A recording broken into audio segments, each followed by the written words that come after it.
Hey guys, welcome to today's Q&A on the appointment of a DPO under Singapore's PDPA, the Personal Data Protection Act. At the beginning, let's talk about the reason why you need a DPO.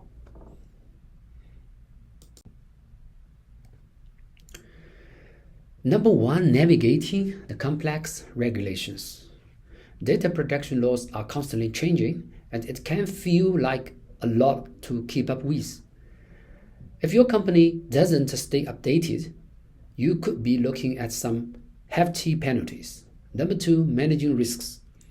Data breaches are becoming more common, and no one wants to deal with the fallout of losing sensitive data.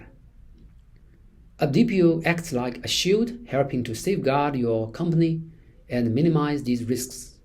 Number three, it's a legal requirement. And let's not forget, in many countries like Singapore, appointing a DPO isn't a good idea. It's the law. So if you are operating there, it's a must-do.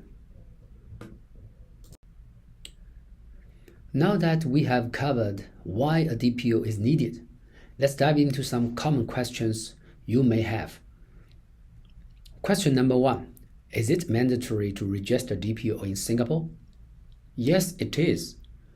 Recently, many clients in Singapore have got emails from the Personal Data Protection Commission, the PDPC, reminding them to register their DPO through ACRA BizFile by the end of this September.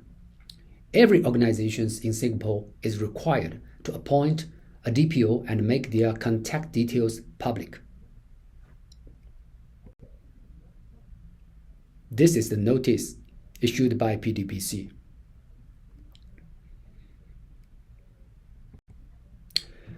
Question number two. Does the DPO have to be a local resident or permanent resident of Singapore?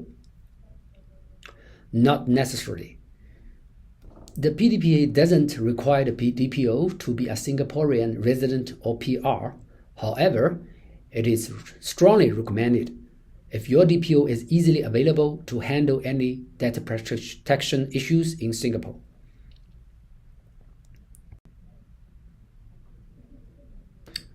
Can an organization outsource the role of the DPO to an external party?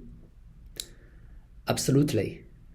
You can outsource this role to an external party, but remember, your organization is still responsible for ensuring that everything complies with the PDPA.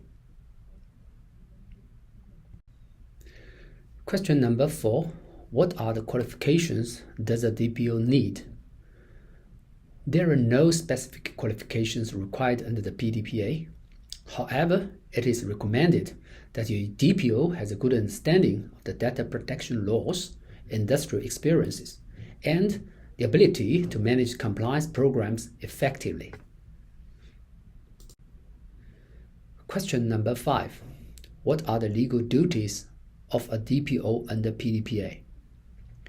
The DPO's role includes ensuring your organization follows the PDPA, managing and protecting personal data, handling the data breaches and notifying the authority promptly, responding to requests and complaints, acting as the contact point for the PDPC, and conducting training to raise awareness. Question number six. Can a DPO be held personally liable for data breaches? The main responsibility falls on the organization, not on individual. But if a DPO is found to have acted willfully or negligently, there may be personal consequences, depending on the situation.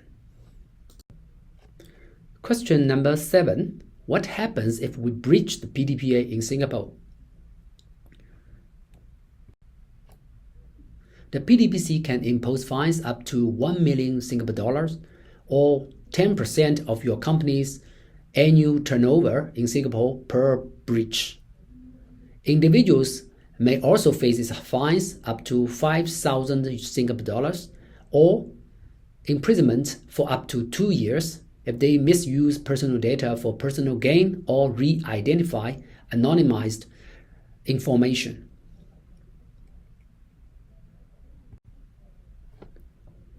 Question number 8. What are the key provisions and clauses under PDPA regarding the DPO?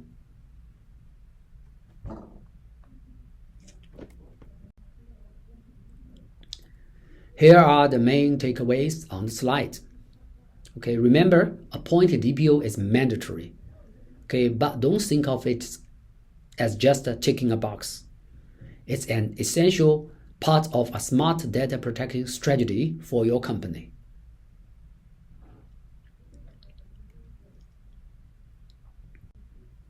So in today's digital age, we encourage any organization to appoint a DPO as soon as possible.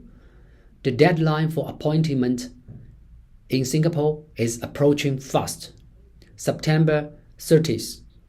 So don't wait. Okay? If you need any help, please feel free to reach out to us. We are DPO experts and ready to help you defend against any data risks. Thank you.